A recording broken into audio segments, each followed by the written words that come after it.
Appreciate your presence here today. And to our crime survivor and law enforcement partners, we thank you for participating this morning and using your voices to communicate why Proposition 20 will appear on this November statewide ballot as a failed strategy that does nothing to prevent crime or ensure that survivors of crime have access to services that they need. Before we begin today, I want to acknowledge a couple of things. One is that we are truly living in unprecedented times, that all of us who are in attendance today are constantly being subjected to trauma in our communities, being impacted by a global pandemic, dealing with the recognition of so many issues in our communities and in our country. And that as we experience all of these challenges, that we're all being personally impacted, in many ways being uh, affected by the divisiveness of politics, of our local situations, of our national conversations. And as Californians, as individuals who are working every day to build our families and communities and bring about true safety and justice, we recognize that we cannot do this without holding space for our current reality. And so we just want to go into this conversation today with that recognition that there is so much that we are all dealing with right now and all being exposed to.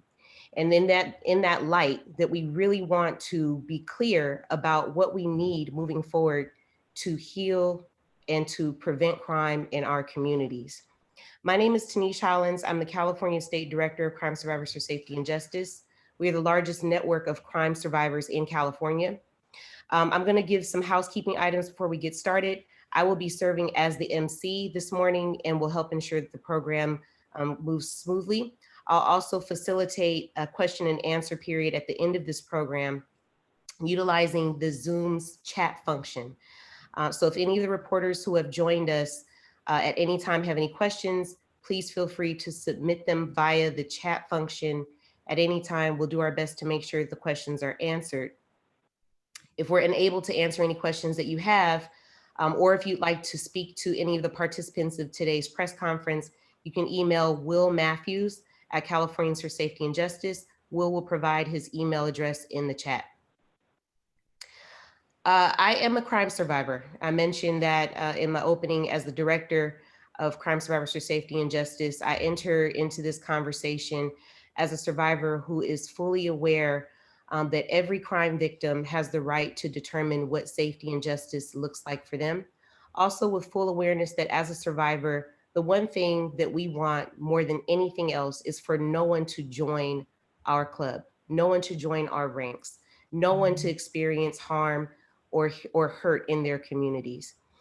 I speak from my personal experience as a survivor of domestic abuse, child sexual abuse, and someone who's been personally impacted by gun violence, losing two of my brothers. I recognize that in order for us to have safety in our communities, that we have to address the issues of crime and violence at the root. And this is the reason why, as a crime survivor and as a director of a statewide network, I and so many survivors within my network stand in opposition to Proposition 20, because we are clear that this proposition does nothing to advance true safety or justice in our communities. Today, we're releasing a public letter that's been sent by CSSJ, Ruby's Place, which is one of our organizations represented here today, and the California Partnership to End Domestic Violence, to the mayors of California's 13 largest cities. And we invited them to stand in solidarity with survivors of crime in opposing Proposition 20 and making it clear that this regressive initiative is dangerous, it's costly, and inconsistent with what survivors really want. We'd like to announce that Stockton Mayor Michael Tubbs, Oakland Mayor Livy Schaaf, and Sacramento Mayor Darrell Steinberg have all decided to oppose Proposition 20. We want to thank them for their support. You can find a link to that letter in the chat box now. I mentioned earlier that in my survivor experience, and also speaking with crime survivors all over the state, that there's very clear about what the priorities for crime survivors are. What our priorities are to support policies that prevent crime, reduce recidivism, and address barriers that prevent survivors from healing. During the past several decades, as California enacted criminal justice policies that prioritize mass incarceration and needlessly punitive responses to crime, the voices of survivors and what we need have fallen on deaf ears. We need to continue to progress California in a way that prioritizes public safety programs and services and the needs of survivors over long prison sentences. We're asking Californians to stand with us in opposition to Proposition 20, an initiative that seeks to roll back key aspects of criminal justice reforms enacted in recent years of our state. The passage of Proposition 20 would mean that as many as 10,000 or more people could end up in California prisons and jails every year at a cost as much of $400 million or more every year on top of the billions we already spend and waste in failed prisons.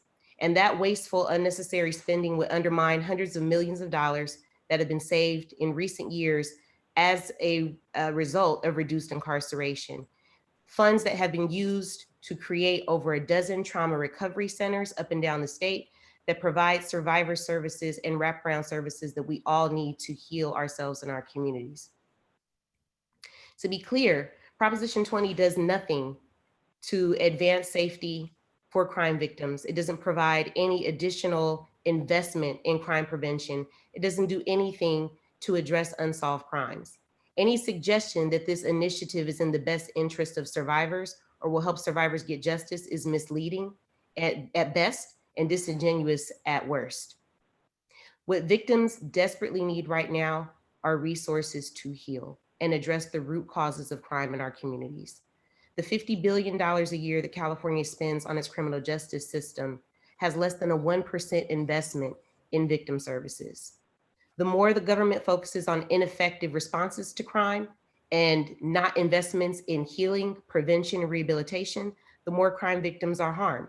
And that's why victims want to reduce over-incarceration and shift our focus to what actually keeps our community safe. According to a 2019 poll of crime survivors in California, by a 1-to-5 margin, victims think prisons either don't help or make people even more likely to commit a new crime. And a majority of California crime victims say that the state should be more focused on rehabilitating people who commit crime versus punishing people who actually commit crimes. A link to that report can also be found in the chat box. We seek unity and collective commitment to what we know will keep us safe. And we're asking Californians to reject the exploitation of survivor voices in the effort to advance a tough on crime approach that we know does not keep our community safe. And we also know disproportionately impacts Black and brown and marginalized communities with overrepresentation in the criminal justice system. It's my honor to introduce a stellar group of folks who are participating in our press conference today, and survivors who can speak for themselves about their individual experiences, about what they've learned from their harm in their healing process and what their community needs. I'd like to hand it over now to Tina Rodriguez, who's the coordinator of CSSJ's Central Valley chapter. Tina?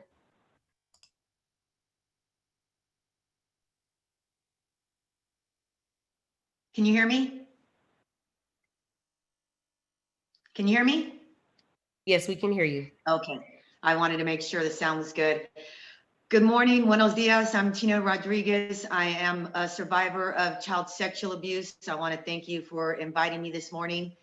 I want to start by saying that I'm also a survivor of oppression. And I say that as I share with you that some of the barriers that I encountered, the first barrier I encountered in getting assistance through the criminal justice system. First off, it's called justice, but my name, that's a crime against the state, not me. I was another case, and I was treated just like that. The biggest barrier was access to services. It just was not there. There's an amplified response for a certain type of victim. And it looks like this: Megan's Law, Marcy's Law, and Jessica's Law.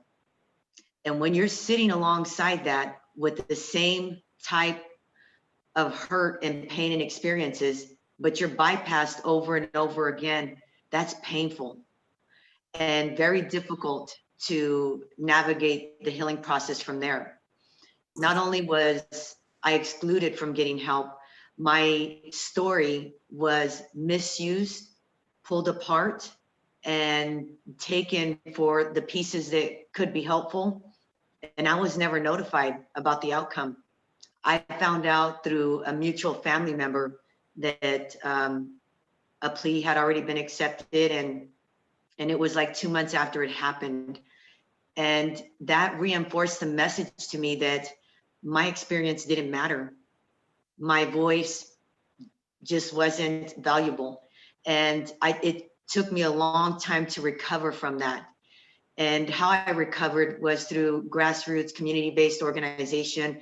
I came across one that offered services in restorative justice and brought me the peace that I needed. I had the individual that caused harm to me directly in front of me with an apology and a volunteer opportunity of support. And to have that gesture, the volunteering to offer support for my healing journey, absence of being court ordered, was the beginning of my healing process. That was big for me. And I am in full support of the trauma recovery centers. I've always believed since they've emerged that they need to be expanded. The possibility of them being defunded is catastrophic to Mexicanos, Chicanos, our Black and brown brothers and sisters. We would be back to just trying to figure things out for ourselves, and that shouldn't be. I am in opposition of Proposition 20, and I'm asking Californians to join me in voting no. Thank you so much, Tina, for sharing your story, and thank you for uplifting what you needed in your healing journey. This is what we hear from so many survivors throughout the state of California and really all over the country about what type of support actually aided them in their healing journey and in their quest for justice. So really appreciate you for being here and sharing your story. Next, I'd like to call Tamisha Wash. Tamisha is a survivor from Sacramento, California. Thank you. Good morning. First off, I stand with survivors. In my everyday work, I support survivors of human trafficking. As a community activist, advocate, support community in their healing day to day in so many different realms. So many stories came to mind, but one that I would highlight on is last night, Fruitvale Station, the film came on. And I've seen it several times, and I'm born and raised in Oakland. And hit me different as I thought about Proposition 20. If Proposition 20 is passed, to me, simply put, this is what it will mean. It will mean continued re-triggering, re-victimization, and relapsing. I thought about immediately those who had to be part of the victimization of Oscar Grant. And to this day, think about, what does their healing look like? Are they incarcerated? Some are not even living. And I think about, by saying yes to Prop 20, we will be taking a step backwards. It will be a continued division of healing and inequity. And what we want to see is a progression of being able to be healed, especially in Black and brown communities, where healing is not always that first step for people in going to get support and help. And if there is not places to access that, there will be continuing to be a re-triggering and a re-victimization, and there will continue to be a cycle. So if we want to continue with ongoing healing and have equity amongst all healing for everyone, then we really must say no to Prop 20. Thank you. Thank you so much, Tamisha. Thank you for lifting up the importance of having access. And I think that's really important when we're talking about a public safety approach and in talking specifically about how Prop 20 does not advance or increase access to healing and support that we need, especially in communities of color. That re-traumatization and triggering is not what we need more of, and it will not get us closer to safety in our communities. So thank you so much for sharing today. Next, I'd like to call Sephora Ayson from Ruby's Place, one of our partners here in California. Sephora? Thank you so much for having me here today. I'm the executive director of Ruby's Place. We actually started the first domestic violence shelter in the United States. So we have been helping those for 48 years. In addition, we also serve victims of human trafficking, and we also have one of the newest trauma recovery centers in the state of California. I myself am a survivor of child sexual abuse as well as domestic violence. And I can say from our agency standpoint that it is incredibly disheartening that survivor voices are being exploited to say yes on Prop 20. And that is not the consensus that we hear from the folks that we serve, as well as myself personally. It provided temporary sense of safety when the person that caused me harm was in jail, but it didn't change their behavior. And where the healing really came in for me and for so many of those that we serve and get feedback from is from the services, from counseling, from shelter, from case management, and also the rehabilitation services of those that cause harm. Healing can be and is a long process, and saying yes on Prop 20 would absolutely put us, 10 steps back from where we've come with advancing healing for those that experience crime. So I really, really urge California voters to stand with survivors and stand with Ruby's Place in voting no on Prop 20. Thank you. Thank you so much, Sephora, and for all of the work you do at Ruby's Place and for sharing your survivor experience with us. Next, we'd like to call Kristin Nemzek from California Partnership to End Domestic Violence. Krista, we appreciate you being here this morning. Thank you so much, Tanish, and thank you for coordinating this event. My name is Kristin Nemzek. I'm with the California Partnership to End Domestic Violence. We are a statewide coalition representing hundreds of domestic violence programs, advocates, and survivors all across the state. And I want to start really just by echoing and uplifting what you've already heard from today's speaker. These experiences and these voices are not outliers. When we speak to the programs across the state of California, the staff and the survivors they serve, we hear these same stories and needs echoed. And centering their work is really our role at the state level, and it's why we stand here in opposition to Proposition 20.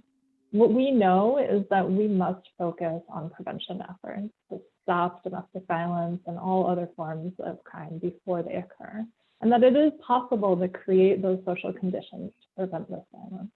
It's essential for us to support and allocate appropriate funding so that survivors have what they need in their healing, and that can provide meaningful accountability and opportunities for change for those who have committed harm.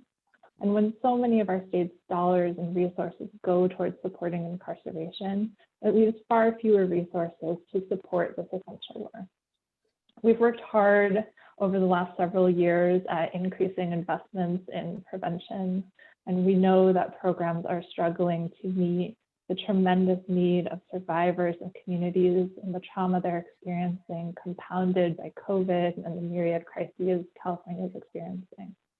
So today we stand here asking California voters to help us together rebalance the scales of where our investments as a state go, to oppose Proposition 20 and to instead look towards opportunities to invest in what survivors and communities need. As Tanish said when we started, our long-term vision is to make sure that no more survivors join these ranks, that this becomes a club that doesn't grow any larger. And that is a possibility. That is an option that is available to us. And one place to start is by opposing Proposition 20. Thank you so much, Krista, for all of your work and for everything you uplifted. There's so much truth in everything that you stated, and the importance of us really taking advantage of this opportunity in California to continue to build a pathway towards healing and true safety for our community. Not short-term approaches, not safety at the expense of some, or safety for some at the expense of others, but real safety that really does advance and protect our communities from further harm. So I want to thank you for being here today. We've talked a lot about safety, and unfortunately, as our survivors have mentioned, and those who work in the survivor community have mentioned, survivor voices have long been exploited and unfortunately put into very divisive conversations around public safety. But for years, what survivors have actually said they needed around public safety has just not been responded to in the way that we would like to see it. Trauma recovery centers and programs like the ones that you see represented here that spoke this morning are doing the work that we need to prevent more survivors from joining our ranks, as Krista mentioned. But as we explore public safety and this idea around public safety, we have representatives here who work in the public safety arena to talk about their opinion or their understanding of how Proposition 20 will impact and will not increase safety in our communities. So I'd like to start with Santa Clara District Attorney Jeff Rosen. DA Rosen. Thank you very much. It's a pleasure to join all of you this morning. I think what the question that Proposition 20 is putting towards the voters is this: do we want to turn back the clock 20 and 30 years ago when we had prisons that were bursting at the seams, that were unconstitutionally overcrowded, that we had to send our prisoners to other states, where we had 14 new state prisons built over a period of time and only one public university, where we had high crime rates? Do we want to turn back the clock to those days, or do we want to move forward as we have been over the last several years in this state, where we now have the lowest crime rates we've had in California in the last 40 to 50 years, and fewer people incarcerated than we had 10 years ago? You see, as the DA, and I think as a citizen of our state, what you want is low crime and low incarceration rates. You want low crime and not a lot of people in custody. What we had 20 or 30 years ago was 0 for 2. High crime and a lot of people in custody and no trauma recovery centers for survivors. What we have today, much lower crime, many fewer people incarcerated, and hundreds of millions of dollars being spent to help survivors of crime. As the DA, I'm concerned about, of course, holding perpetrators appropriately accountable, number one. Number two, equally important, helping victims recover from their trauma. I think for too long in the criminal justice system, many have had the idea that the way we help victims is by throwing perpetrators in prison for tens of years. We somehow thought we helped the victim by punishing the perpetrator. Well, sometimes that's something that can help the victim recover, to know that their perpetrator was held appropriately accountable. But we also need to spend money helping the victims of crime heal. Psychological services, counseling, assistance with getting jobs, putting their lives back together. And the reason we want to help these victims is because that's the right thing to do. And the other thing that a lot of us in the criminal justice system know is that whether someone is a defendant or a victim of a crime is often a moment in time. And some of our defendants were previous victims of crime who were never treated and never helped to recover, and then went on to become perpetrators. So I think Proposition 20 is exactly the wrong direction. It takes us back to where we were 20 or 30 years ago. It's going to take money away from victims of crime who we want to help heal because that's the right thing to do and because that really lowers crime, and instead is going to spend more money locking people up, which is not the answer. And I really encourage Californians to vote no on Proposition 20 and allow the state to continue in the direction it's been going the last 10 years, which is low crime, fewer people incarcerated, more services for crime victims. Thank you. Thank you, DA Rosen. Really appreciate your comments. And there's so much truth in what you said. I want to hand it over to Contra Costa District Attorney Deanna Beck to hear a little bit more from her perspective on how Prop 20 is a failed public safety approach. You're on mute, DA Beckton. There you go. Yes, good morning, and thank you so much for having me this morning. And I'll just pick up where DA Rosen left off, because in recent years, California has recommitted itself to rehabilitation. And we did this because we were spending immense amounts of taxpayer resources on a system that boasted some of the highest recidivism rates in the nation. People would get out of prison and overwhelmingly they would reoffend. Investing as much as we did in a system that churned out individuals who reoffended more often than not wasn't in the best interest of survivors then, and it surely is not in the best interest of survivors now. That's why we need to defeat Proposition 20. When we talk about serving survivors of crime and meeting their needs, the conversation must be more about rehabilitation than about punishing the perpetrators of crime. It has to be about what is in the long-term interest of the health and safety of our communities. How do we restore victims and reduce the likelihood of future victims too? Accountability is a key piece of justice. It is not the only piece. Not double down on punishment at the expense of getting results. And that's the thing about Prop 20. By increasing the number of offenses that are ineligible for parole by over 100%, the only thing Prop 20 guarantees is that persons locked up for those offenses will have no incentive to participate in rehabilitative programming. That means far more people will exit our prisons without receiving rehabilitative services that research shows reduce recidivism. So I'm asking that you join me, join the survivors, and let's commit California to rehabilitation by opposing Proposition 20. Thank you. Thank you, DA Beck, and I appreciate your comments this morning. I want to hand it over to former San Francisco District Attorney George Gascon. DA Gascon. Good morning, everyone, and thank you so much for putting this together. For those of you that do not know me, I've spent nearly 4 decades in public safety. I was the chief of police in 2 cities. I was the district attorney in San Francisco for nearly a decade. I spent my entire life working to make communities safer and doing so successfully. I believe it's important that when we look at Prop 20 that we try to understand the motivations behind those that are pushing for this.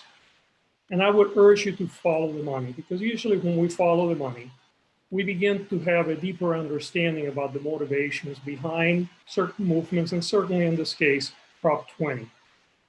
Prop 20 wants to bring us back to the failed policies that help ensure that California became a hotbed of inequities in homelessness. And yes, I say homelessness because it has been proven that over-incarceration actually has contributed to homelessness in our state. It has impacted our major urban centers, but now has impacted our suburban centers and certainly our rural communities. When you look at who is banking Prop 20, you very quickly see that the largest amount of money is coming for law enforcement associations and prison guards, organizations that have benefited for the last several decades by the infusion of taxpayers' money into those organizations. As was indicated by prior speakers, we build more prisons than universities. We have increased the size of our police agencies, and we did so without necessarily seeing any return in our investment. In fact, as it was indicated earlier, we are now experiencing some of the lowest crime levels that we've had in generations. And that hasn't been because of over-incarceration, has been actually as a result of the incarceration that has occurred during the last decade. So following the money, I think, is very important. The people that are telling you that they're looking out for your safety, they really aren't. They are looking out for their self-interest. They want to continue to maintain the level of taxpayer dollar flow that has increased their political influence to buy things that they wanted to have: political power, political influence, and by elections. I think it's critically important that we say no to Prop 20. I think that we need to understand that public safety is about restoration. It's not about retribution. Accountability is never about retribution. Accountability is about fixing things. It's about repairing the harm for all those involved. And what we have seen in the last few years is an effort to become victim-centered. What Prop 20 will do is we'll move away from being victim-centered by removing the money that is providing for many of these facilities that are now helping so many women and men repair the harm, and then we'll put it back into the pockets of major organizations that are really part of the prison complex. So for that, I will urge you to look behind those that are telling you that this is for your safety, become informed, and vote no on 20. Thank you. Thank you so much, former DA Gascon. We appreciate you being here today. We'd like to call on retired San Diego Police Chief Bill Lansdowne. Chief Lansdowne, can you hear us? I can, Trish. You are. Good morning. Good morning, and thank you very much. It is a pleasure and an honor to be on this press conference today. And let me say hi to George Gascon. I don't get to see him nearly as often as I would like, but he and I co-sponsored Prop 47. And at the time, that was a very innovative program, and we took a lot of heat from public safety because of that bill. But I can tell you it's one of my proudest accomplishments in the last 50 years that I've been involved in law enforcement. And I can tell you that I was part of that war on drugs at the time and mass incarceration, and that was a mistake. And it's things that I'm trying to fix at this point in time. What people need and what people need to understand is Prop 47 as an example of what the Prop 20 is looking at, brings $400 million last year to local governments to be able to fund programs. And here are some of the programs that they're funding. They help fund the domestic violence, the family justice centers that are taking place in several of the counties and cities that we all deal with, that provide instant help to people with domestic violence problems and helps the family get through a very, very difficult time. It helps fund the homeless outreach programs that departments have, San Diego being one of those.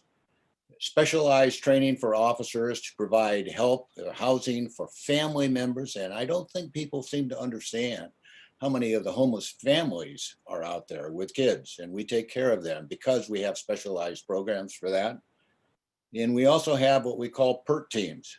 Those are teams of specially trained officers who team up with psychologists that go out to calls for mental health, which we have found to be incredibly effective in our ability to treat victims of crime in another way.